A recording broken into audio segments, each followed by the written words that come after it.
예, 오늘 본문은 사실상 여러분 잘 아시는 누가복음 19장의 1절로 10절 말씀의 삭개오 본문과 그다음에 오늘 시간 관계상 일부분만 읽었지만 요한복음 9장 전체가 되겠습니다. 그런데 그 삭개오의 이야기와 그다음에 오늘 그 소경에 대한 얘기, 그 전체에 대한 것을 아우르면서 말씀을 전해드리려고 합니다. 제가 이 영성수혈을 인도하다 보면 오늘 본문의 맹인처럼 장애를 가진 분 혹은 그 가족, 장애를 가진 분의 가족을 만나는 경우가 가끔씩 있습니다. 그리고 그 당사자로서 혹은 장애를 가진 분을 돕고 계시는 혹은 돌보는 분으로서 그동안 경험했던 사연들을 많이 듣곤 합니다. 그분들이 수년 혹은 수십 년 동안 경험했던 아픔과 고통의 실상을 듣고 나면 기도를 안내하는 저로서 그분들에게 아무런 도움이 되지 못함을 느끼곤 합니다. 왜냐하면 형편이 나아지기는커녕 오히려 더 깊은 수렁으로 빠져들거나 혹은 그 고통에 참담하면서 벗어나는 것이 기약이 없는 경우가 대부분이기 때문입니다. 그런데 무엇보다도 저로 하여금 무력감을 느끼게 하는 것은 그분들의 보이지 않는 하소연이었습니다. 그것은 장애로 인한 고통 그 자체보다는 지금까지 겪고 있는 고통의 의미를 알지 못하겠다는 것입니다. 그런 호소가 저희 귓전에 들려오곤 했습니다. 만약 여러분이라면 그 문제를 어떻게 받아들이시겠습니까? 여러분이 아시는 대로 오늘 삭개오의 일화는 너무나도 유명한 구원의 이야기입니다.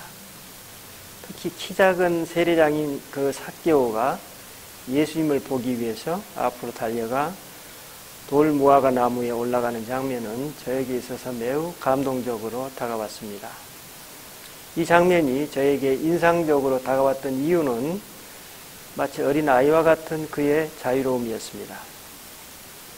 성경 기자는 삭개오가 마치 어린아이처럼 돌 무화과 나무를 향해 앞서 달려가 그 나무 위에 올라가는 모습을 아주 생동감 있게 묘사하고 있습니다.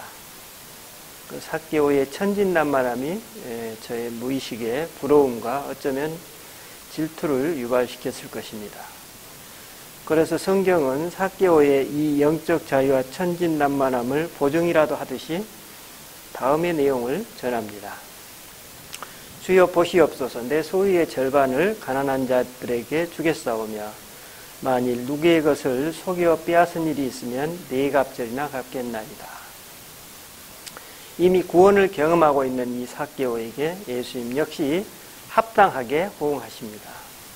오늘 구원이 이 집에 이르렀으니 이 사람도 아브라함의 자손임이로다. 인자에 온 것은 잃어버린 자를 찾아 구원하려 함이니라. 참으로 아름다운 만남이요 구원의 사건입니다. 상당 기간 동안 이 삭개오 일화에 대한 저의 평가는 대략 이런 내용이었습니다. 그리고 기도 생활을 하면서 상당히 많은 기간이 흐른 어느 날 저는 삭개오 일화를 읽으면서 또 한 번 놀라움을 경험했습니다.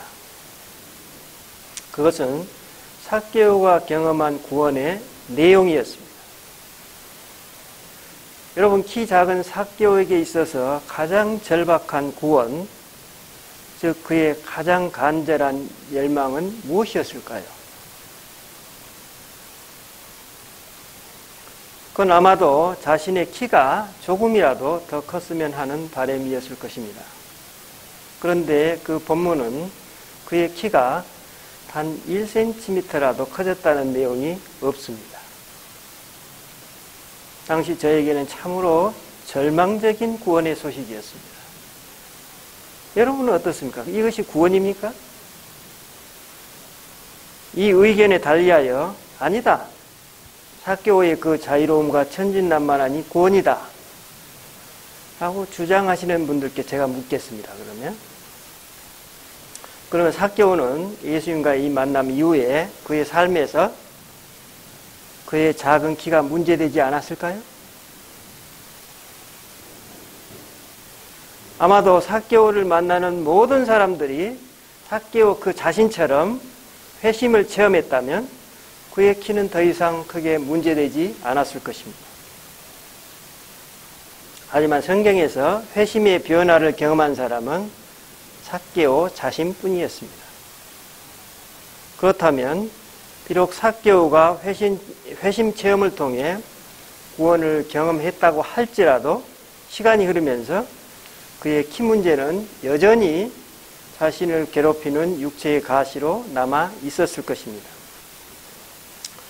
그렇다면 여러분, 이것이 삭개오에게 있어서 온전한 구원이라고 볼 수 있을까요?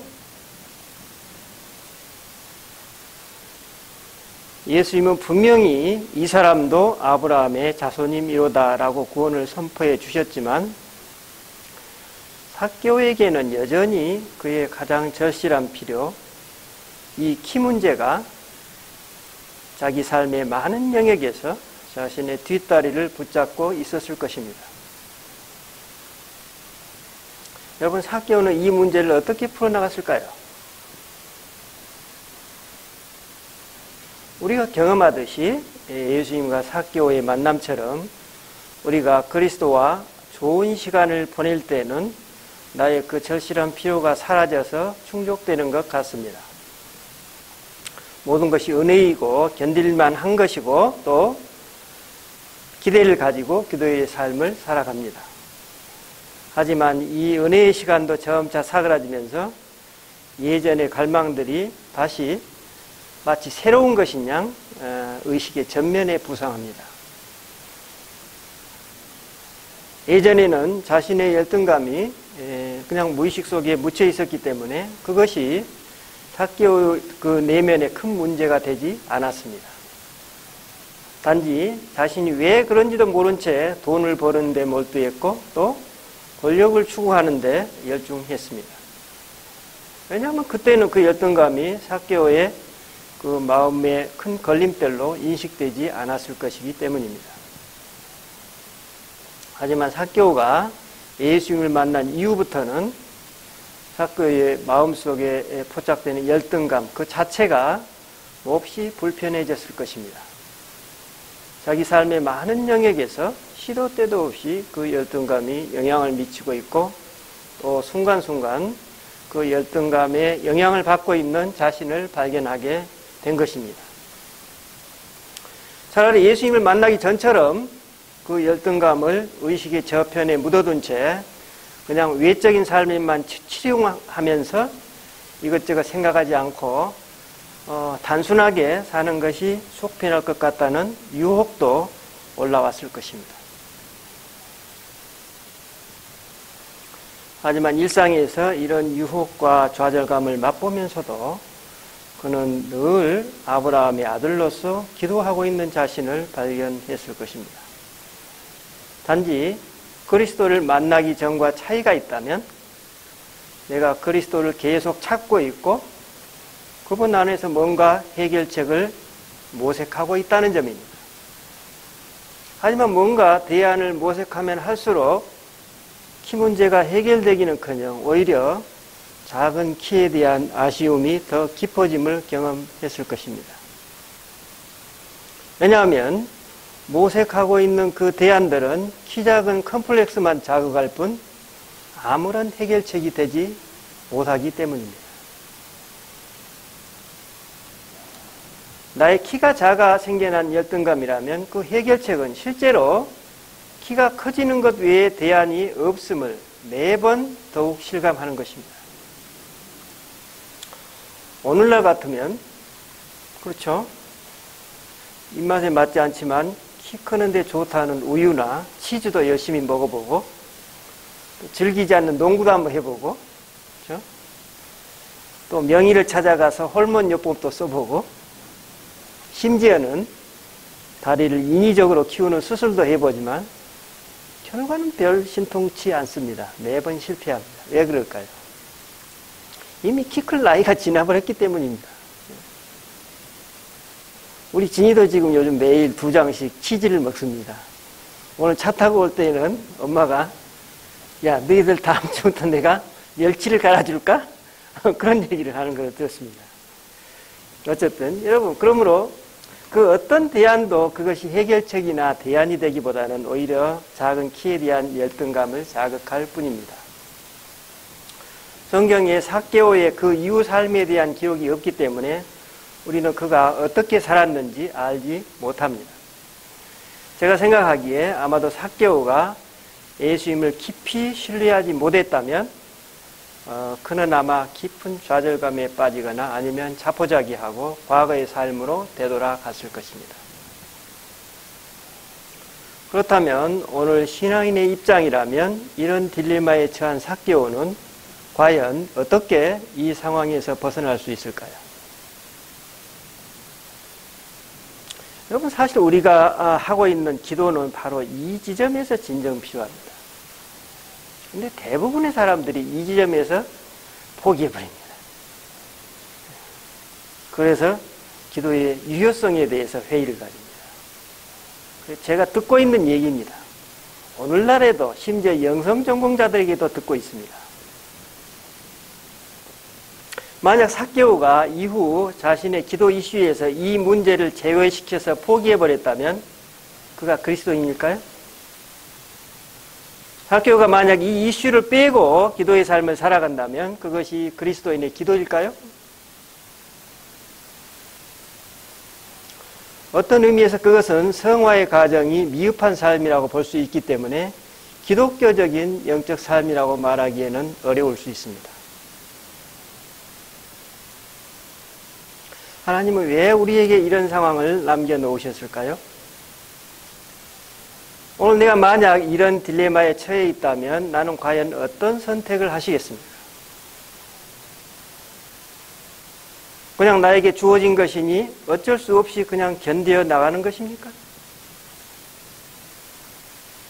삭개오가 진정 그리스도를 신뢰한다면 그는 아마도 그 이슈를 계속 기도의 자리에 가져왔을 것입니다.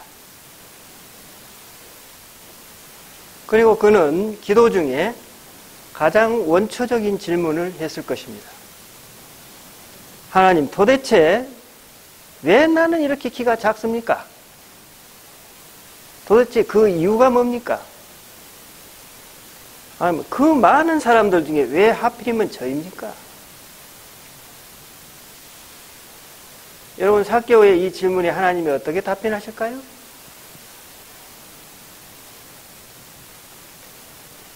아마도 삭개오는 수년 동안 혹은 수십 년 동안 침묵하시는 하나님만 경험했을 것입니다.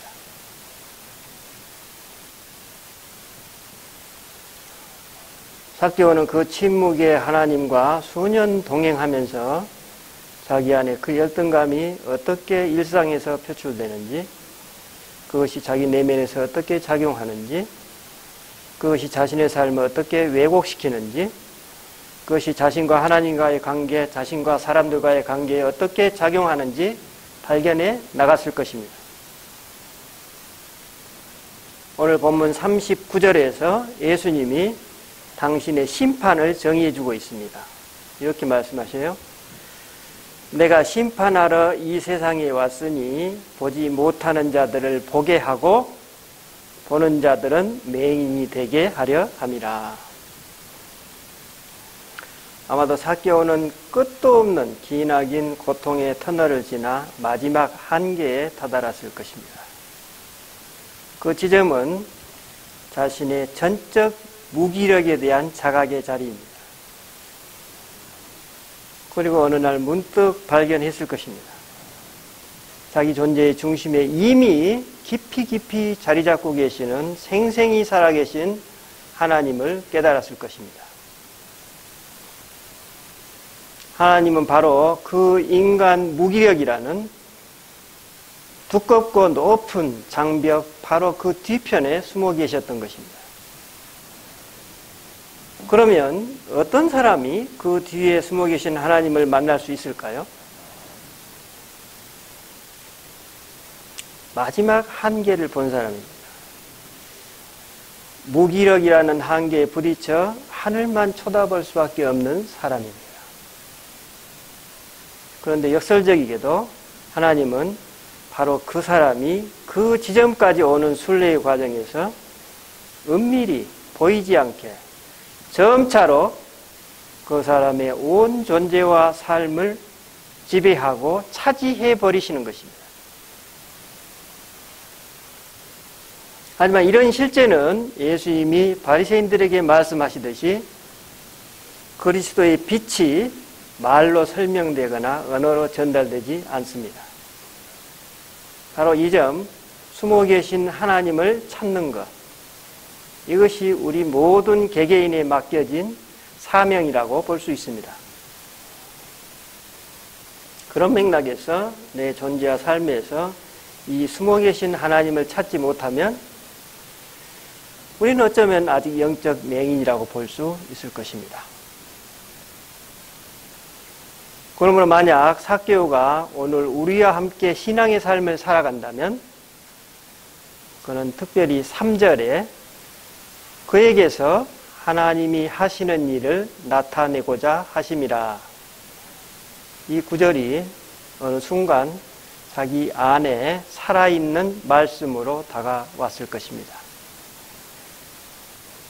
그리고 바로 이 순간 키 작은 열등감으로부터 자유로워진 그 자신을 발견했을 것입니다. 그동안 삭개오가 가슴속에 품고 있었던 모든 의문들, 도대체 이 이유가 뭡니까? 왜 하필이면 접니까? 이 의문들은 이미 사라져버린 것입니다. 왜냐하면 그 문제들보다 훨씬 크신 하나님이 그의 온 존재와 삶을 차지하고 계셨기 때문입니다. 그리고 그는 깨달았을 것입니다. 아, 내가 이것을 위해 부름받았구나. 어떤 부르심입니까? 오늘 요한복음 9장 25절, 다음 30절로 33절 말씀을 한번 봅시다. 네, 요한복음 9장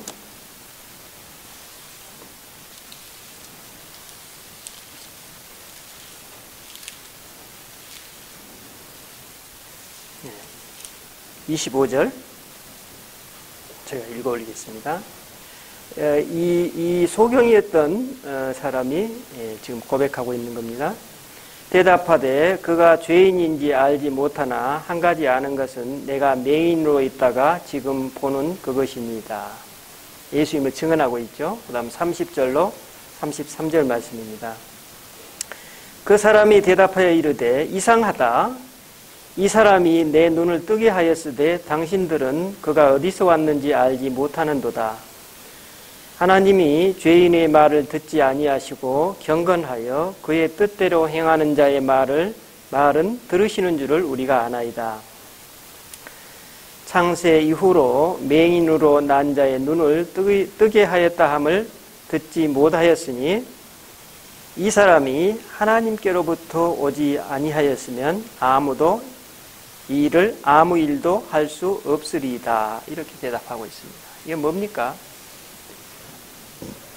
모든 사람들이 예수님이 그리스도로 오셨다라는 것을 증언하기를 회피할 때 이 사람이 예수님께서 그리스도이시다라고 지금 증언하고 있는 것입니다. 심지어는 누구도 이 사실을 회피했습니까? 자기 부모들도 회피했습니다. 그런데 이 사람은 어떻게 지금 응답하고 있습니까? 저분이 그리스도이십니다. 그런 얘기입니다. 그러니까 이 사람의 사명이 무엇입니까? 이것이 사명이에요. 오늘 실로암이라는 뜻이 뭐죠? 보냄을 받았다. 그 사람의 사명입니다.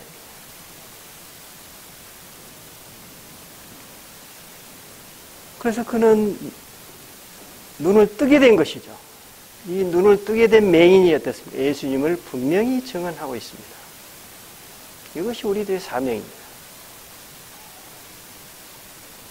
이 눈뜬 맹인의 증언은 그 자신의 말이 아니라 그의 영혼 안에 자리 잡고 계시는 그리스도의 영이 증언하는 바를 그대로 그의 입술과 그의 표정과 눈빛을 통해 지금 증언하고 있는 것입니다. 그의 온 존재와 행위를 통해 그리스도를 드러내는 것입니다. 이것이 바로 요한복음 9장 3절에서 예수님의 뭡니까? 그에게서 하나님이 하시는 일을 나타내고자 하심이라. 그 말씀입니다. 주석에 보면 하나님의 사역들이 그 안에서 나타나게 하라. 그 말씀입니다. 그 말씀의 실제입니다. 이게 리얼리티입니다. 여러분, 실로암, 보냄을 받은 자는 그리스도의 영이 그 사람, 즉 그의 존재와 삶을 통해 그분 자신을 드러내십니다. 이처럼 그 사람에게 있어 자기 존재와 그 사람을 통한 그리스도의 메시지가 통합된 것입니다. 이것이 우리 모든 그리스도인이 부름받은 자입니다. 아마도 이 눈뜬 맹인은 직관적으로 이 사실을 그의 증언을 통해 드러냈던 것 같습니다. 바로 이 사실을 깨닫고 아는 것이 진정 눈을 뜬 사람 아니겠습니까? 하지만 우리는 하나님의 이런 숨어있는 뜻을 알아차리지 못하고 끝없이 소모적인 두리박질을 하게 됩니다.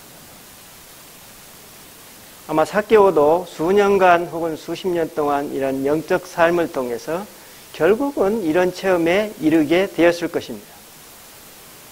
이처럼 그리스도인으로서 맹인된 우리가 눈을 뜬다는 것은 내 존재와 삶에 숨어 계신 하나님을 발견하는 것이 아니겠는가 생각합니다. 예, 우리 여러분이 잘 아시는 그 프랑스의 유명한 라르시 공동체가 있습니다. 그 라르시 공동체의 설립자 장 바니에라는 분이 있는데 그분은 본래 캐나다의 명문가 출신이었습니다.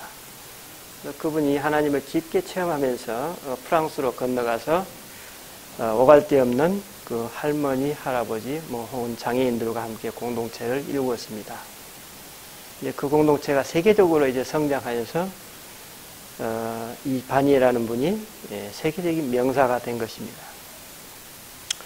그래서 미국의 하버드 대학교에서 매년 세계적으로 영향력 있는 명사를 초대해서 강연을 듣는데 그때 헨리 나우엔이 당시 하버드대 교수로서 장 바니에를 만나게 됩니다. 이를 계기로 두 사람은 서로 깊은 인상을 받게 되었고 이 장 바니에라는 분이 바로 헨리 나우엔에게 토론토의 데이브레이크라는 라르시 공동체에 합류해 줄 것을 요청합니다. 그 헨리 나우엔의 분별력이라는 책에 보면 장 바니에의 이 제안을 받아들이는 과정에서 헨리 나우엔이 프랑스를 방문하게 되는데 이 방문 기간에 그 바니에의 어머니가 그분이 큰 영향을 받았던 한 인물을 소개받습니다. 그 사람 이름이 마르트 로뱅이라는 분인데 이분은 프랑스 남부 그 드롬 지방의 작은 마을에서 그 소박한 농가에서 태어나 그곳에서 생을 마쳤다고 합니다. 마르트 로뱅은 1902년생이던 시골 여자였습니다. 그분이 16살 때 기도 중에 예수님의 고난을 짊어지고 그 고난과 깊이 결속된 삶을 사는 것이 자신의 소명임을 깨달았다고 합니다. 그래서 그 일이 있고 나서 그분의 몸에 마비가 찾아왔습니다. 그래서 의사들도 원인을 알 수 없었습니다. 불행히도 이제 나이가 들수록 병이 더 악화되었습니다. 매우 절망적인 상황이었습니다. 그런데 오직 한 가지 그녀가 살도록 붙든 것은 신앙이었던 것이죠. 그래서 그분은 포기하지 않고 날마다 기도했습니다. 23세 되던 때 그는 하나님께 각서 하나를 썼습니다. 하나님, 비록 병든 몸이지만 모든 것을 하나님께 바칩니다. 온 몸, 영혼, 생명을 주님 앞에 내드립니다. 오직 주 예수 그리스도만 사랑합니다. 이런 각서였습니다. 그 뒤로 3년이 지났지만 낫기는커녕 오히려 전신이 마비가 되어버렸습니다. 매일 하루 한 번씩 성찬식을 했습니다. 빵 한 조각과 포도주로 식사를 했습니다. 근데 놀랍게도 그 해부터 그녀가 소천을 받을 때까지 1981년까지 53년간 성찬식의 빵과 포도주 외에는 아무것도 평생 먹지 않았다고 합니다. 16세부터 기도를 시작한 지 12년이 흘렀는데, 그리고 아까 방금 말씀드린 포기각서를 쓴 지가 6년이 흘렀습니다. 그런데도 아무런 응답이 없었습니다. 매일 똑같은 일들이 반복되었던 것이죠. 그던 중에 1930년 9월 어느 날 예수님께서 그에게 나타나셨습니다. 예수님이 물었습니다. 딸아, 나를 닮고 싶으냐? 이분이 예, 그랬다고 합니다. 또 얼마 후 이 마르트 로뱅의 손과 발에 그 옆구리에 예수님의 성흔이 그 상처가 그대로 나타났다고 합니다. 온 몸으로 예수님의 십자가의 아픔을 느끼기 시작했던 것이죠. 이 기간에 매주 목요일 밤부터 월요일까지 그분은 예수님의 그 순환, 십자가의 고통, 죽음, 부활에 이르는 그 한 사이클을 반복해서 그 삶을 살았다고 합니다. 그리고 화요일, 수요일 날은 이제 외부에서 찾아오는 손님을 맞이하고 아주 단순하게 그들의 삶 속에 하나님의 뜻이 어떻게 숨어 있는지 전했다고 합니다. 이때 마르트를 찾아온 손님들이 이렇게 증언했다고 합니다.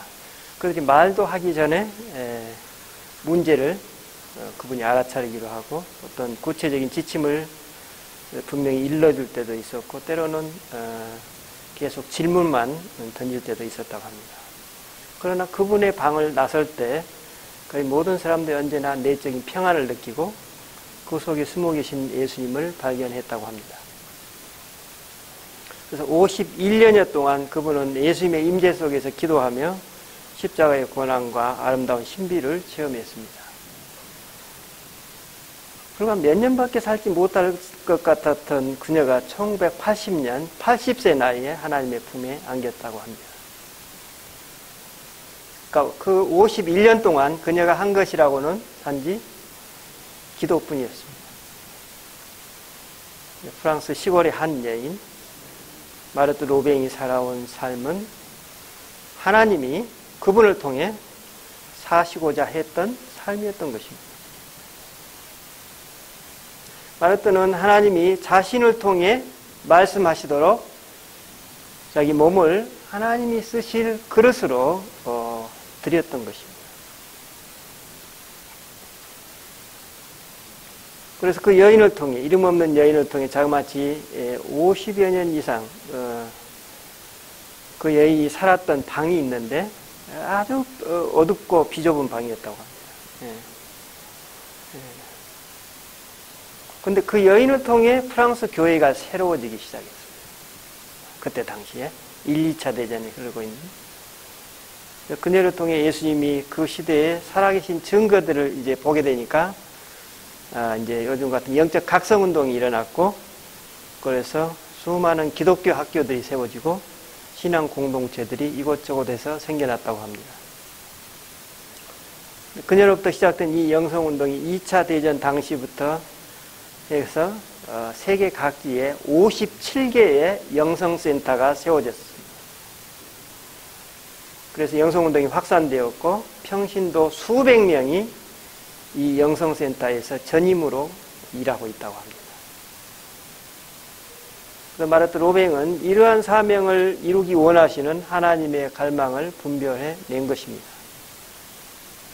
지금도 수많은 사람들이 마르트 로뱅의 그 기도하던 방에 찾아와서 순례를 한다고 합니다. 설교 서두에 저는 장애를 가진 분이나 장애우를 돌보고 계시는 분들에 대한 이야기를 했습니다. 예전에 제가 그런 분들을 만났을 때 저는 그분들에게 어떤 해줄 말도 없었습니다. 단지 그분들의 처지에 공감하는 것 외에 달리 방법이 없었습니다. 하지만 지금 제가 그분들을 다시 만난다면 저는 마음속에 하나님이 당신을 통해 사시고자 하는 삶이 있습니다. 하나님이 당신을 통해 말씀하시도록 당신의 몸을 하나님이 쓰실 그릇으로 들이십시오라는 희망의 메시지를 제 가슴에 품고 기도를 인도할 수 있을 것 같습니다. 기도하십시다. 이 시간 제가 마르트 로뱅의 기도를 이 설교를 대신해서 낭독해 올립니다. 하나님, 제 기억과 제가 기억하는 모든 것을 취하시고 제 마음과 제가 애착하는 모든 것을 취하시고 제 지능과 거기에서 나오는 모든 지력을 취하사 오로지 하나님의 영광만을 위하여 사용하여 주소서. 하나님의 뜻 안에서 저의 뜻을 완전히 비우도록 주의 의지를 온전히 취하시고, 오 나의 예수님, 이제 제가 원하는 것이 아니라 주님이 원하시는 것을 행하게 하소서. 저를 취하시고 저를 받으시고 길을 알려주소서. 저를 인도하소서. 두 손 들고 주님 앞에 나아갑니다. 주님의 사랑을 향유하기 위하여, 영적 승리를 맛보기 위하여 제 안에서와 제 주위에서 주님의 계획이 온전히 이루어지도록 거룩한 이름이 영광을 받으시도록 사랑과 찬양과 감사의 작은 제사로 저를 주님 앞에 바칩니다. 우리 주 예수